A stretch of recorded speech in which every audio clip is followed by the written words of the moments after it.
त्यसमा घमण्डमा नबसेर हैन अहंकार नगरेर अहिलेको यो नयाँ जीवन नयाँ वर्ष अगाडिको बाँकी भागलाई चाहिँ हामीले हेर्नुपर्छ। नत्र वेयर हामी के थियौँ त्यो होइन, तर अब हामी के हौँ भन्ने कुरालाई विचार गरेर हाम्रो अगाडि बढ्नु पर्दछ। पावलको इच्छा चाहनाको कुरा अघि नै हामीले 9-10 पदमा हेऱ्यौँ होइन।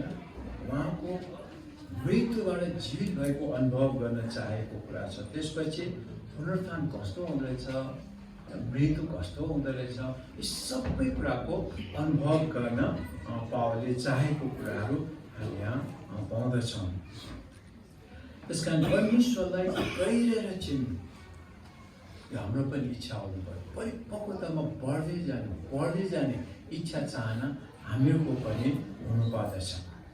अब त्यसको लागि हामीले विचार गर्नुपर्ने पर्छ अब हामी कहाँ पुग्यौँ, हाम्रो अवस्था कस्तो छ, कतिसम्म हामीले जानेका, यो कुरालाई एकचोटि हामीले इभ्यालुएसन गर्ने, मूल्याङ्कन गर्ने, सोच्ने, विचार गर्ने काम गर्दा पावलले त भन्छ मैले त पुरा गर्न सकेको छैन, म चाहिँ परिपक्व भएको छैन, तर त्यसको निम्ति अझ लम्काउँदैछु, अझ अगाडि बढ्दैछु भनेर पावलले भनिराखेको छ है। त्यस कारणले गर्दाखेरि हामी प्रभुमा बढ्ने एउटा लक्ष्य राख्नु पर्यो, उद्देश्य राख्नु पर्यो। सानोभन्दा सानो कुरा भए पनि म यो गर्छु, प्रभुको निम्ति म जिउँछु, प्रभुको निम्ति यो गर्छु भन्ने सानोभन्दा सानो भए पनि केही कुराहरू हामीले यो वर्षको लागि लक्ष्य राख्न सक्यौँ भने धेरै नै राम्रो हुन्छ। अनि अर्को कुरा चाहिँ पुरस्कारको आशा गरेर हामीहरू अगाडि बढ्नुपर्छ।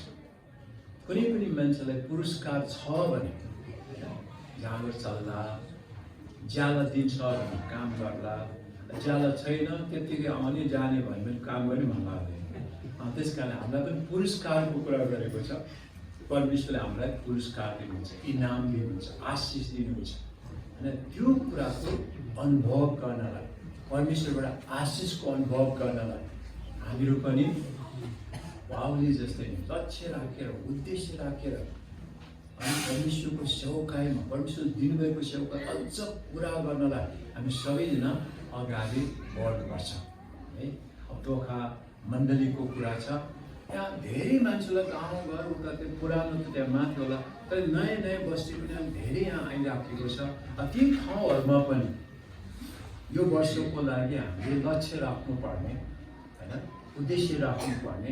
कति धेरै मानिसहरू छन् प्रभुलाई चिनेको छैन, त्यो व्यक्तिलाई पनि सुनाउनलाई, चिनाउनलाई यसरी पावललाई दमस्क